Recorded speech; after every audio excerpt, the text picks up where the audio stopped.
Hey, Primal Punch here. Kind of felt like I needed to address a few things because, just for safety's sake, alright, things that I've learned the hard way or intuited, figured out, maybe wouldn't occur to other people because they've lived a different life. I lack formal training in any kind of martial art, any of the fighting arts. I've been taught by life.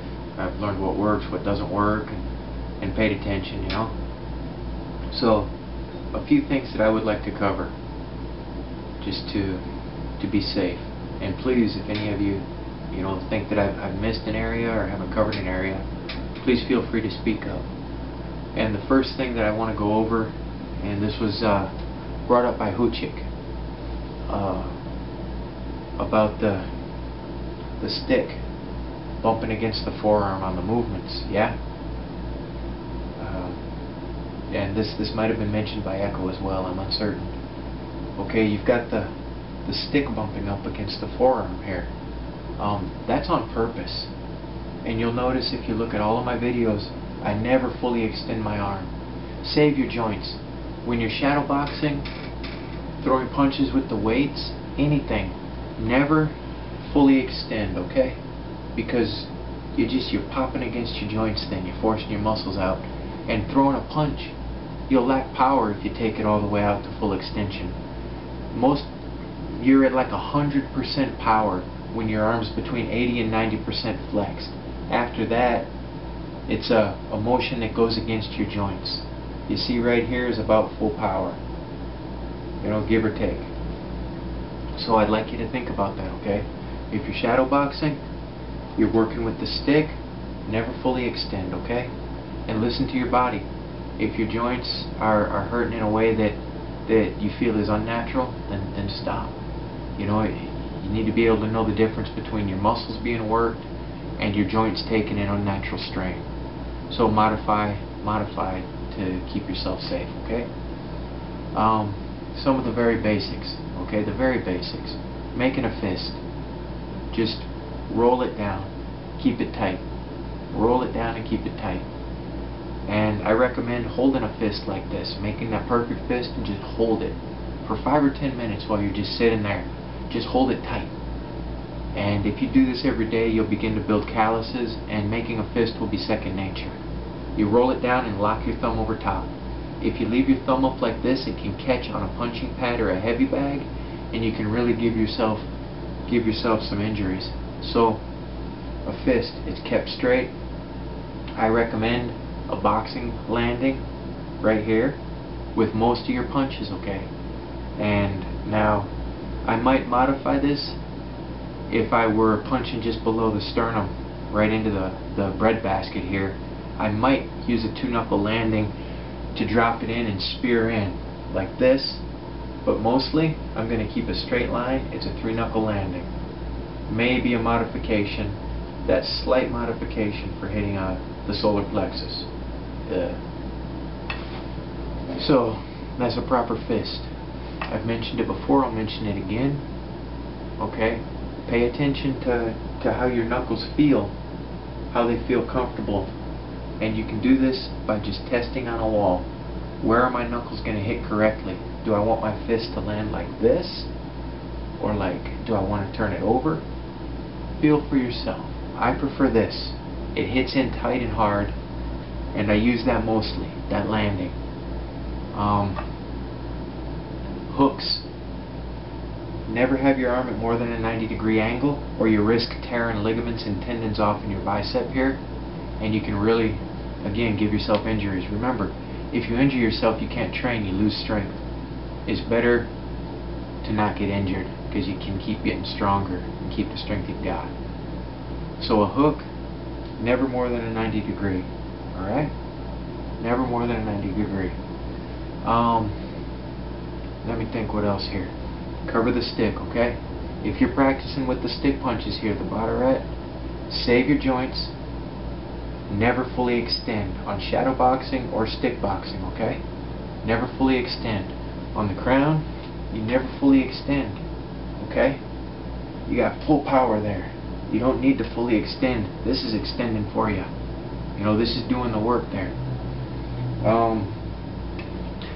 Maintain good posture, alright? I want your muscles to take the strain, not your spine, okay? And you should be able to feel that. Knees always slightly bent. Your back muscles taking the strain, not your spine. Don't hunch or slouch. Your muscles should take the strain, because muscles heal and joints can get injured. Muscles heal, spine can get injured. Knees bent, back muscles, stomach muscles, core muscles, all taking the strain. And you can improve your posture by tightening up your stomach, drawing it in, and just feeling where you should be, where you'll almost feel where you'll get a balance between the back and the front muscles, okay? Back and abdominals. You'll feel a balance, and it'll just feel right. It takes all the pressure off your spine. Knees bent a little bit, okay? Don't lock your knees out. Don't lock your knees, like straighten your legs out, because if you twist wrong, you can pop a kneecap out. Always have them bent, and try to keep your weight on your toes, because your toes will turn. Your whole foot don't turn so good. It doesn't turn so good. Let me think here. What else we can cover? You've seen me doing little, little videos where I'm using the knife. I'd like you to think about safety, okay? Now, if you insist on working with a regular knife rather than using maybe a short little piece of wood, or cut out a cardboard out of a piece of cardboard and duct tape it in the shape of a knife, then think about putting just a piece of tape along your edge for safety's sake, okay? I really want people to be safe, and maybe these things don't occur to you until after you've been injured. Let me get a drink of coffee here. What else? Listen to your body, alright? Listen to your body. And if you're shadow boxing and all that, keep your chin down. Get used to, practice how you play. Keep your chin down, okay? Because this keeps you from being too easy to hit. It's harder to hit your throat. You got forehead and hands. You kind of tucked in, and you can do a lot from here. You can bring them elbows down to protect your floating ribs, your liver. And you're dropping your muscles down over your sternum and the mastoid process, and you're protecting your collarbones, because collarbones are just basically like fuses. These keep your spine from cutting your spinal cord, your cervical spine from cutting your spinal cord when you take a fall. That's why it's really common for kids to break these when they take a fall, because this gives way and it absorbs most of the shock of the fall, so that the spine isn't whipped over and injured. So these break really easily. Now, all my stick exercises and punching exercises I've given you guys, these build the muscles up behind and around the collarbones. Really good. Builds all these muscles through here. Pure fighting muscle. So I'd really encourage you, it's got a silly name, but the Zombie Fighter Django stick workout, it's pure fighting muscle, and it's putting moves into muscle memory. Just hundreds and hundreds and hundreds of repetitions of the same move. You've got the different moves, okay? That's an upward elbow, and also a body hook. That's our swings. We're using those muscles. The side spear, that's a hook, and also that backwards elbow. Alright? These, the side swipes, this is what I use if someone's on my side. You see? The stick punch is turned over. It's building the muscles along here, so you don't tire. The crown, that whipping straight punch, alright? Getting you to turn your body in. And then the blacksmith, how I told you to use a squat and as much effort bringing it up as down. Well, these are using all the muscles that are going to be needed for those hard shovel hooks.